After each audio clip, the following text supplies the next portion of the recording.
All right, so the Aaron Rodgers situation's interesting. I said, listen, if your employer's only about 80% committed to you, then don't bang your head against the wall. Be 80% committed to them.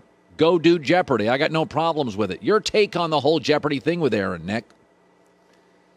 Yeah, I think that there is actually a little more than meets the eye here in that Rodgers has been unsuccessful in one thing, and that is leveraging the Packers to do what he wants. You remember a few years ago, he couldn't even keep the quarterbacks coach he wanted in Alex Van Pelt. Who are you worried about the quarterbacks coach coaching other than Rodgers? He wanted him kept. They didn't do it.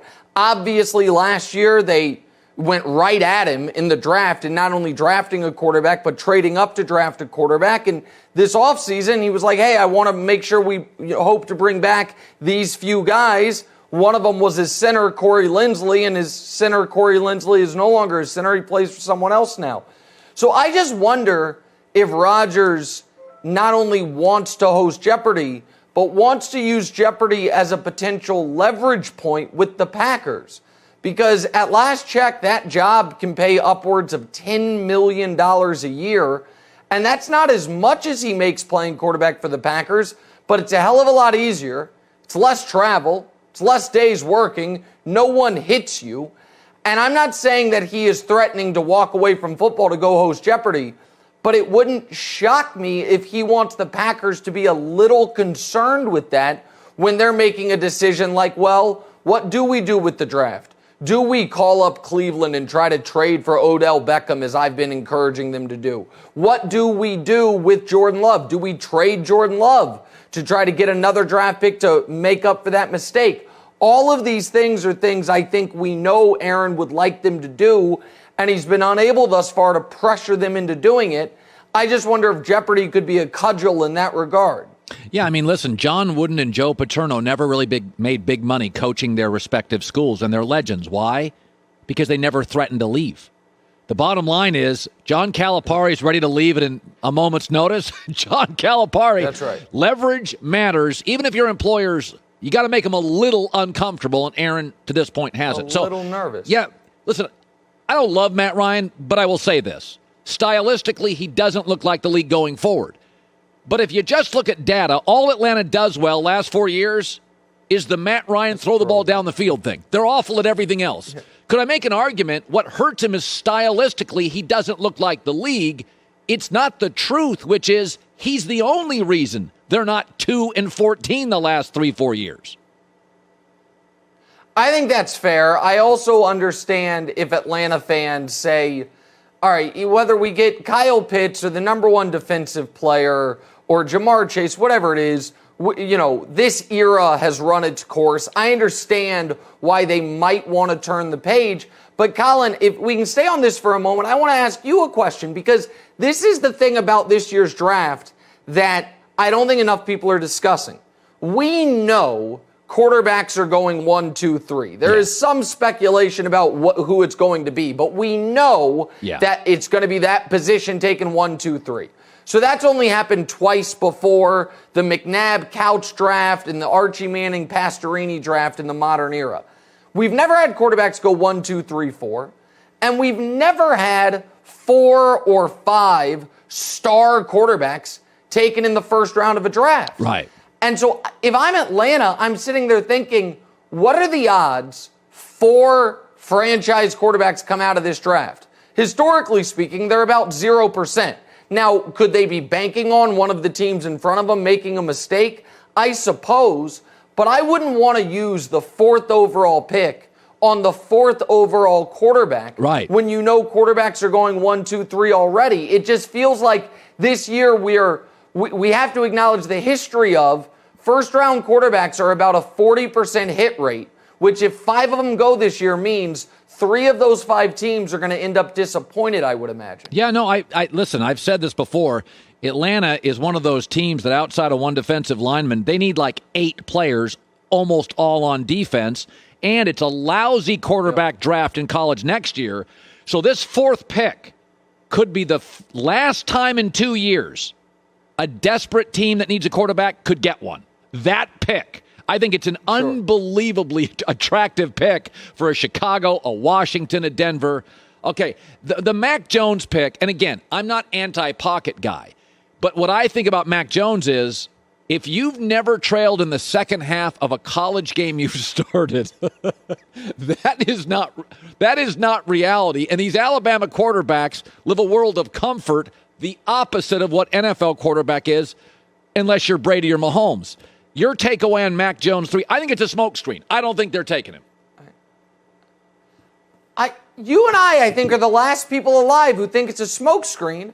And I just think it's a smokescreen because I think Lynch and Shanahan are smarter than this. And it's going to sound like I'm killing Mac Jones. I'm not meaning to. But Colin, you don't talk about it a ton on the show, but at least at one point in your life, I think your favorite sport was college football. Yeah. And I know you watch a ton of it every Saturday. Yep. At any point in the last 2 years or the last year watching Alabama, watching college football, did it ever occur to you that Mac Jones kid, that's a top 3 pick of the draft? It seemed like nobody thought this. Before this season, there was speculation over whether or not the 5-star freshman was going to take his job. During this season, there was speculation that he could come back to school. And now I'm supposed to believe he's better than Justin Fields. Now I'm supposed to believe San Francisco thinks he is worth 3 first-round picks.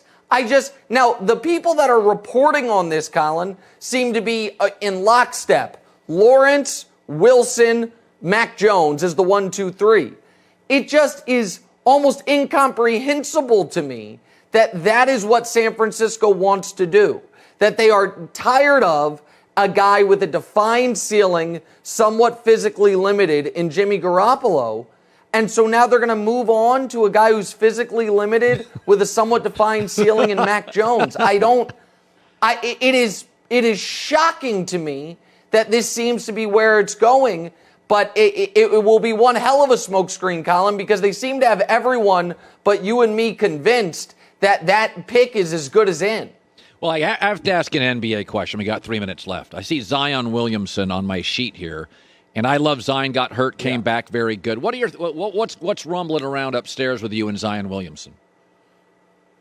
Well, so let me take a step back on it because it'll set the context for tonight. I think you could argue that if you were to say, give me the most dominant season in NBA history. So not best player, but the player who had the most dominant, unstoppable season. You would have Wilt's 50-point-per-game season, obviously. Jordan in 92, some would argue. LeBron in 2013, some would argue.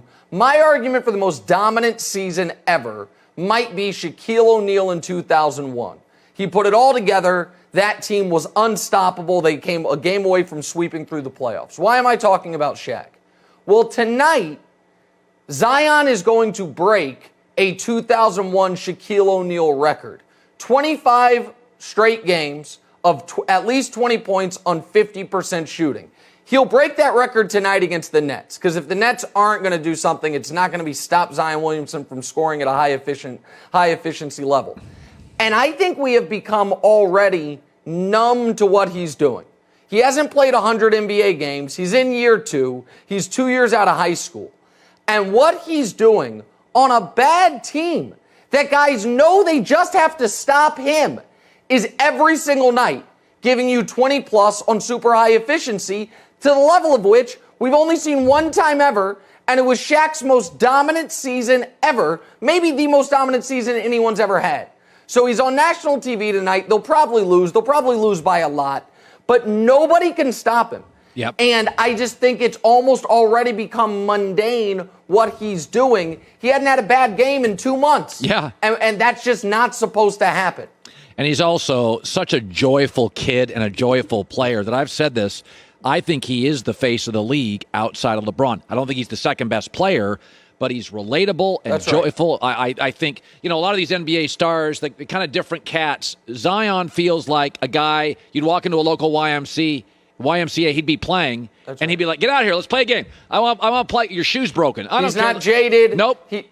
He's not jaded. He's not cynical. He seems to be enjoying himself. And last night he had a humble 34 on 67%, and nobody cares. He's unbelievable. Nick Wright, good talking to you, bud. Hi, everybody. Thanks for watching. Subscribe here to get the latest from the show. Also, be sure to check out more of the best clips from The Herd or go watch a few segments from other shows on FS1.